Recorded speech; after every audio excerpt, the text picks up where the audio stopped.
It's time for the Brouhaha Sports Show. Brouhaha Sports with award-winning sports writer Dale McKee and co-host Marshall Wood. Talking sports with the legends of the game and famous sports personalities. Brouhaha.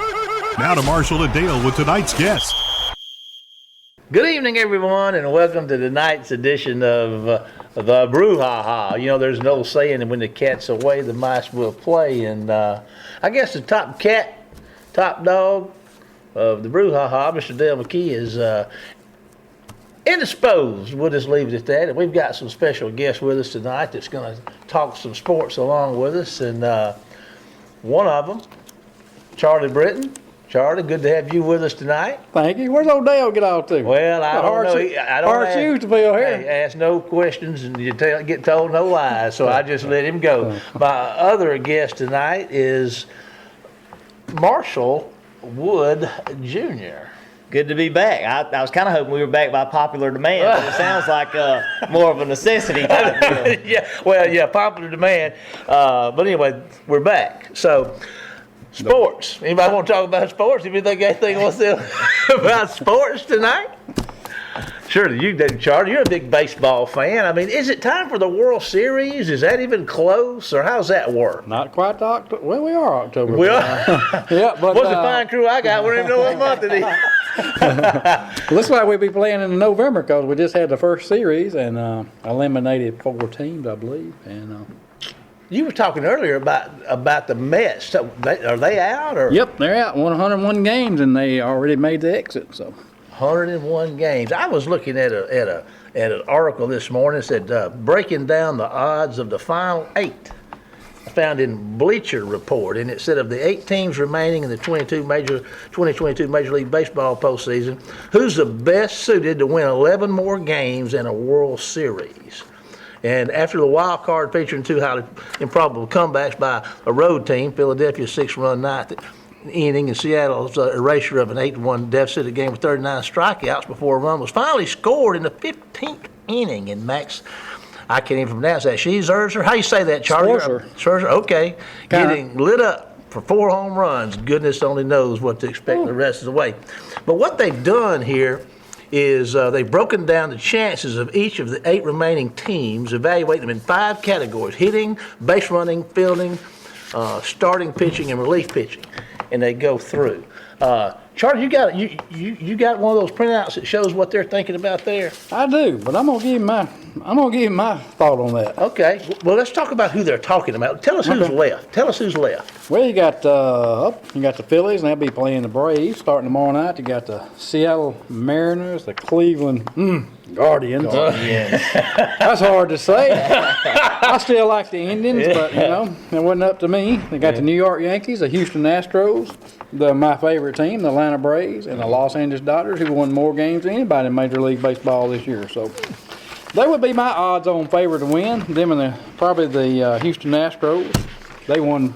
I think they were the 2 winningest clubs during the regular season, but what I know about the odds. Looks like the Braves are right on their heels, though, here in the odds I'm looking at, which has got to make you feel pretty good. It does, but they'll, I believe the Braves, if they beat the Phillies, they'll probably have to play the Dodgers, as the Dodgers do win their series. So tougher and tougher.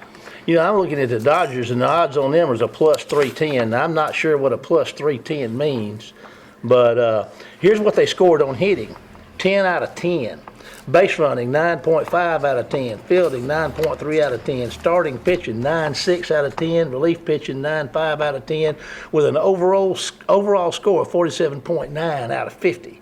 And they're the ones that these folks have predicted. I guess that's the best chance of winning plus 310. Basically getting 3 to 1. Okay. I'm looking at the next one when they put this information together. We go to the Astros. And their odds are plus 380. So a plus 380, I mean, the Astros and the Dodgers are hooked in there pretty tight. Yeah. When you're looking at that, what they do hitting-wise, 8.9 out of 10, 7.9 base running, fielding, 9.4 out of 10. Listen to this. Man, they pitched the ball. Starting pitching, they get a 10 out of 10. You agree with that, Charlie? Well, probably so. We might need to ask Mattress Mac, see what his thinks about this. I'd say he's banking on it. Yeah. Mattress Mac, starting pitching, of course, 10-0. Overall score, 45-90. The Braves are at 500 plus 500. So, but anyway, that's kind of how the World Series is going to, what the people are thinking about that now. So it looks like the Dodgers, the Astros, and then the Braves, and the Yankees are plus 500. So That's correct. looks like your top 4 teams. Yeah, yeah. Go according to the odds here. Yeah. The Yankees are the best fielding team with a 10 out of 10. So you better not hit it on the ground. They'll scoop it up and throw you out at first base. 10 out of 10 is pretty good, huh? I would say that's about as good as it gets. So, baseball, World Series. Now, who do you think, Charlie, is going to win? In my heart, I think the Braves, but in my mind, I think the Dodgers. Okay. All right. Well, I'm hoping for the Braves anyway. Yeah. Well, I'm a Braves fan. Repeat here in 2022. Yeah, I'm naturally come being down here in the South. I like the Braves. That's are Braves okay? Dallas Cowboys are the America's team of football, right? That's right. Are the Braves America's team? Hadn't they been called that before? Probably so. Yeah. I would think so. I go back with the Braves a long time. I can remember as a kid listening on the radio, Yeah.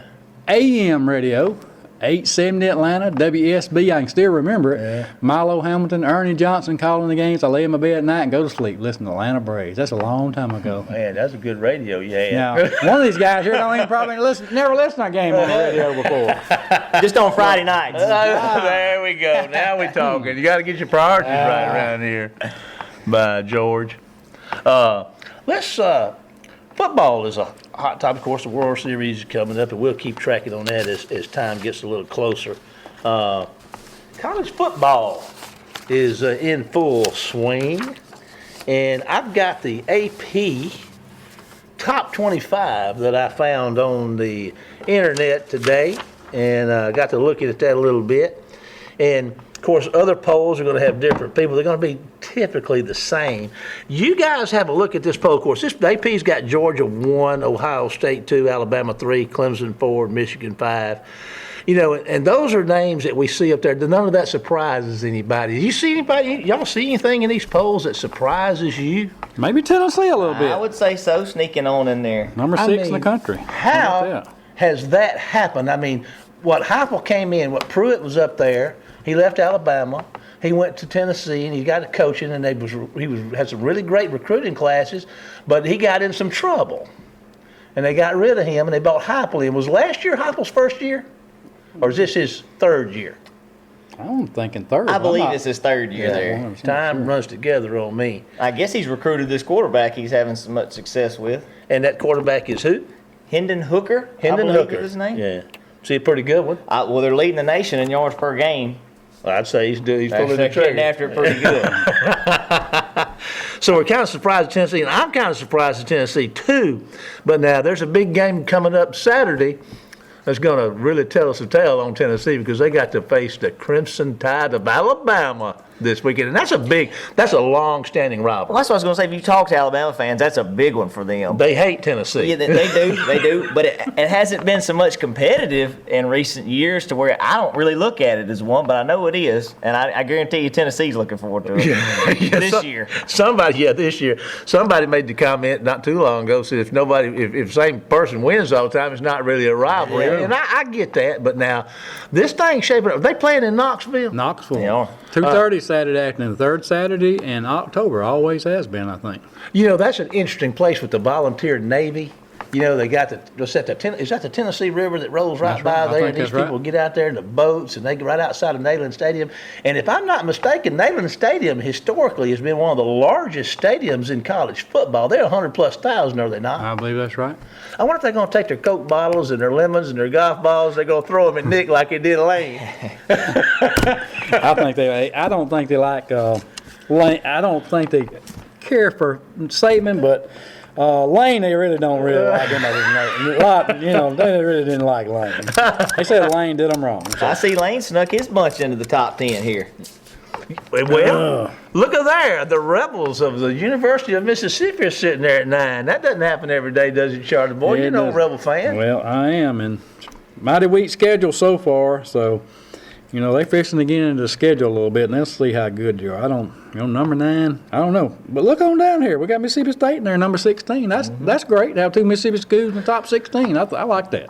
That's exciting for us. And I was reading in Dale's sideline view on Will Rogers, the quarterback for Mississippi State, threw 3 touchdowns and broke the Southeastern Conference record for career completions as the 16th ranked Mississippi State Bulldogs rolled past Arkansas this past week, 40-17. I mean, he was 31 of 48 passing for 395 yards and broke the SEC mark with his 922nd completion of his career. How long has he been up there starting quarterback at Mississippi State? I think it was 3 years. I think it's his 3rd year. I think it's his 3rd year, and I think this is the longest Leach has ever had somebody in his system. Ever? I believe so. Okay. I want to say I've heard that. Yeah. He may set the record where it would never be broken if he comes back for another year, I reckon. You know? Yeah, because he's got another year of eligibility. That's right. I think he does. Of course, somebody's going to be slinging some money around that young man if he decides to go pro. I mean, that's a big deal. I mean, there's been a lot of good quarterbacks go through the SEC. How about his ex-teammate at Brandon this past weekend at Ole Miss? Jonathan Mingo had to set the new Ole Miss single game reception for yardage. Kind of neat. 204. What was how much? 248. It's probably right here in Dale's got it. Former teammates. How about that? One at Ole Miss, one Mississippi State. 247 yards. I'm going to assume most of that was probably in the second half. Just when I was looking at the score, I mean, didn't you say they came out and really took it to them through the air in the second half? Yeah, I think they had 3 out of 4 drives with one play. Big plays. He's impressive. Big kid. Reminds me of A.J. Brown. His size. He's just really big. He is. He's strong looking. He does look strong. Yeah. Can you imagine them 2 guys when in high school together? I don't know how many years they played together, but that'd be pretty awesome. They're probably really, really, really good. Yeah. I don't remember, but I know they played together at Brandon High School. Yeah. Oh, I had forgotten about that. Yeah. Sure did. Oh, man. Okay. All righty. Looking around a little more. I'll tell you what, UCLA is a team that, now UCLA and Southern Cal, they're making the jump, right? I reckon that's still on. As far as I know, that's still on. So you got Southern Cal, who's jumping from the Pac-12 to the Big Ten. They're ranked at 7th, and UCLA, who has jumped, is at 11. Now it looks like the folks that's jumping to the Big Ten are faring a little better than at least one than the guys jumping to the SEC. Oklahoma, for example, I don't see Oklahoma anywhere on this. Top. What a fall. Out of that threshing they got Saturday. What a fall from grace. To the horns. We do have USC going to Utah, number 20 Utah this week as an underdog, though, actually. Oh, so they got to go with that. So playing in Utah, that's good for the Utes, I guess. The Utes have been strong for. They've had our attention for several years now. They play a pretty good brand of football out there. When UCLA and USC said they were leaving the conference, the talk. It just seems like it died down. You don't hear about it anymore, but I reckon it's still on the table. Well, there's still some fussing and fighting going on with some of the big wigs out there in the what's from maybe the governor. I think got involved. I think so. Yeah, because they pay a lot of those bills out there for those guys. So seems like it's quieted down. Here's an interesting one to me. The Horned Frogs have made it. The Horned Frogs are sitting here at 10 or 13, 5-0. They got a big win against Kansas this weekend, and they have Oklahoma State coming to play them at home this week. A number 8 Oklahoma State coming to TCU. Undefeated. And that's little Mr. Marshall Wood's team there. He likes the mullet, man. He's a man. He's 40. TCU's poised. They could run the table in the Big 12. If they get through this weekend, they are favored to win at home. If they can get through this weekend, they're in a driver's seat. I would think a Big 12 champion would earn a seat at the table. Well, I think that Oklahoma's kind of proved that because they've been to so many of them, but it won't be this year. And how odd is it to hear you say they got a big win over Kansas? Yeah. But this is not the Kansas we know. Kansas is sitting here at 5-1, and I don't see who beat them, but it was TCU last week. Beat them. Okay. Their quarterback, they have a Heisman hopeful. They had a Heisman hopeful at quarterback that went out in the first half. And they turned to the second string guy and still made a game out of it. Came down the wire with TCU scoring late to get the win. I'm sitting here looking at 14, and that's Wake Forest. What in the world's Wake Forest doing there in the top 15? Throwing the football, man, led by that quarterback, that experienced quarterback there. NC State at 15, 5-1.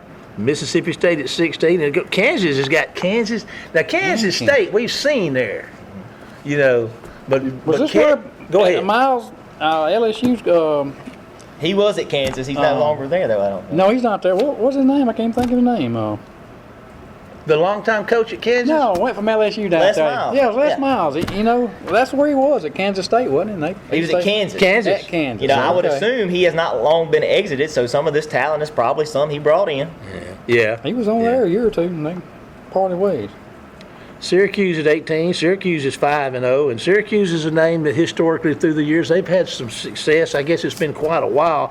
And they're Kansas, Utah, Cincinnati from their glory of making it into the college playoffs. And was that last year? Year was lost so much NFL talent. I don't know specifically the number they lost to the draft, but just a lot of depth to fill.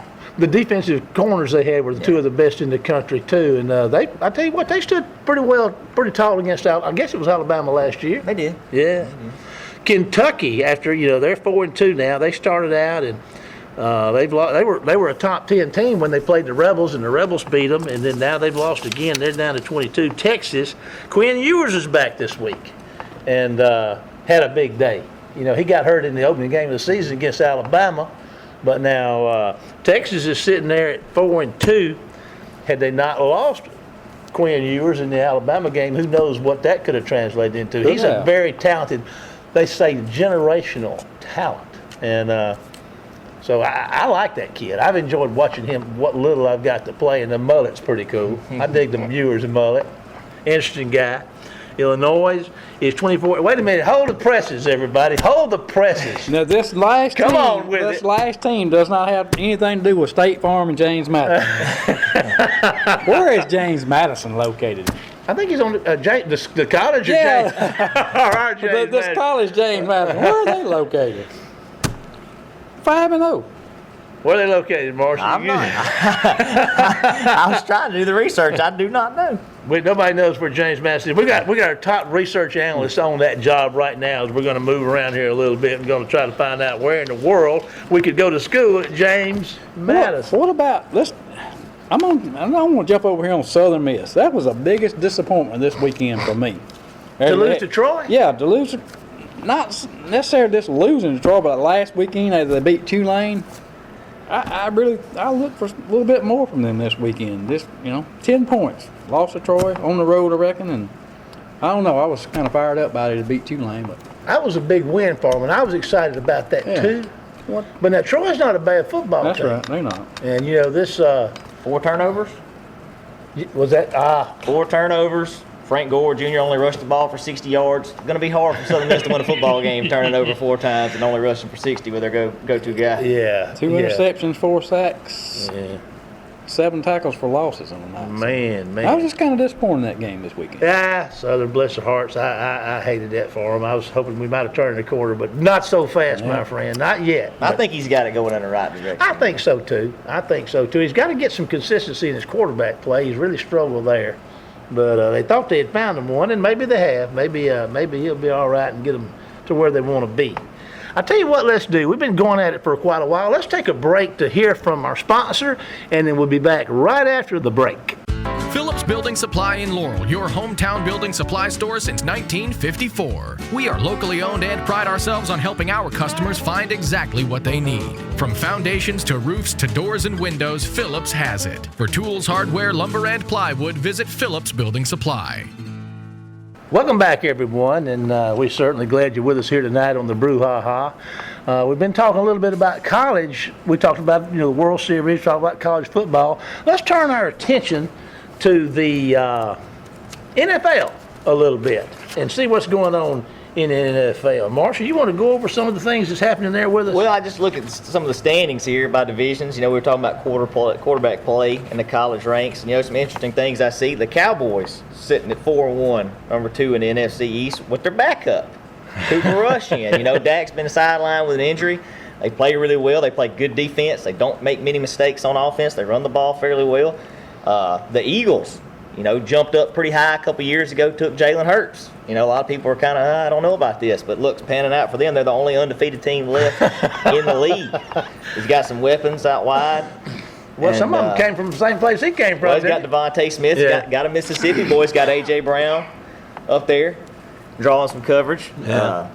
5-0. Boy, that East is locked in there pretty tight, man. Yeah, they are. They are. And the Giants, a surprise team, you know.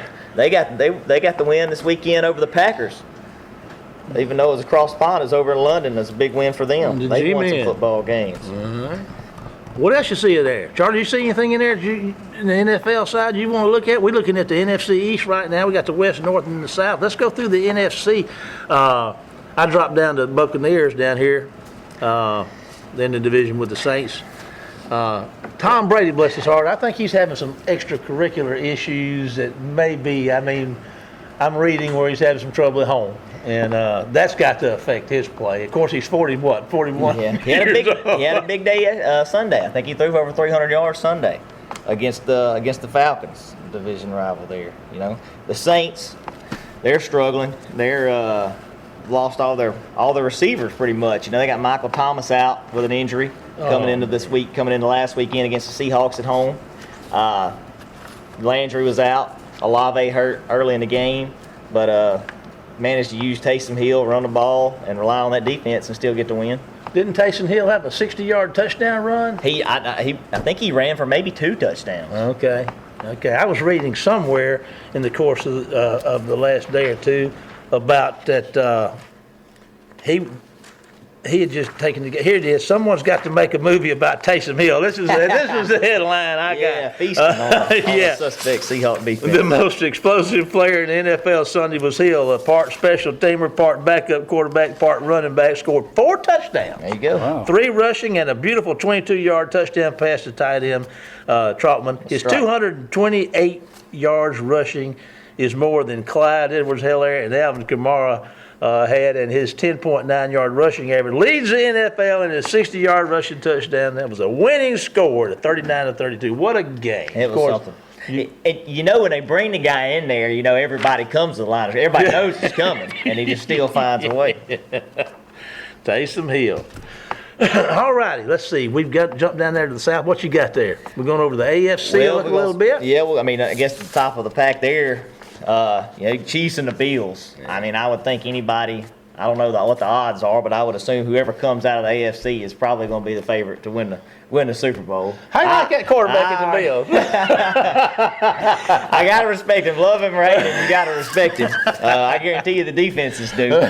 But he's having a great year, just like Patrick Mahomes is. They're the teams to beat. Yeah. Who wouldn't want to pull for Jalen Hurts? He's great. He just seems like a great guy. I like him. I liked him. I was hard on him at first when he was at Alabama. I don't know why, but man, I've come to really appreciate him and the way he handled the transition to Oklahoma, and now he is. Everybody know, hey, I'm a guy. You know, he's special. Went to Arizona this weekend, got a win over Kyler Murray. Another Oklahoma guy went out there and extended the winning streak. Yeah. Undefeated season. Wow. Right. Y'all correct me if I'm wrong. Jalen Hurts was a starting quarterback, and I believe he won the national championship. And then the next year, they played the national championship. Tua took over, I reckon. Is that right? That's right. How hard that would be? That would be hard. But that would be hard. That'd be really tough. You the man, and all of a sudden you're not the man. And he handled it with grace. He really did. I tell you, I really like him. I have a lot of respect for that guy. I truly do. Anything else in there that you see that jumps out at us? I just glancing here from top to bottom by division. The Jets have a lot of weapons on offense. I think it's Robert Sala's second year there. They're doing some good things. Dolphins injury played at quarterback. I think they had to go their third man up to get the quarterback position at New York, playing at New York this week, so it's tough for them. But like I said, going on down the line, really the Chiefs and the Bills, obviously separated by divisions there, but are the cream of the crop. So my favorite teams back in the day here, the Steelers 1-4 and the Raiders 1-3. Used to be some of my guys. I used to follow them a lot back in the day. It was hard not to. Yep. I mean, would they win 4 or 5 championships, and the steel curtain and all those personalities they had up there and the immaculate reception and all that kind of stuff. Made me mad. Don't even talk about it. I was pulling for the Oakland Raiders and Kenny Stabler that day. Oh, bless your heart. I can remember. We was riding down the bus. I think we were going to a basketball game, and we heard it on the news and just crushed me. Man, they just crushed me. Old Frank O'Harris got him. Man, that was something. I remember that. That was quite a play.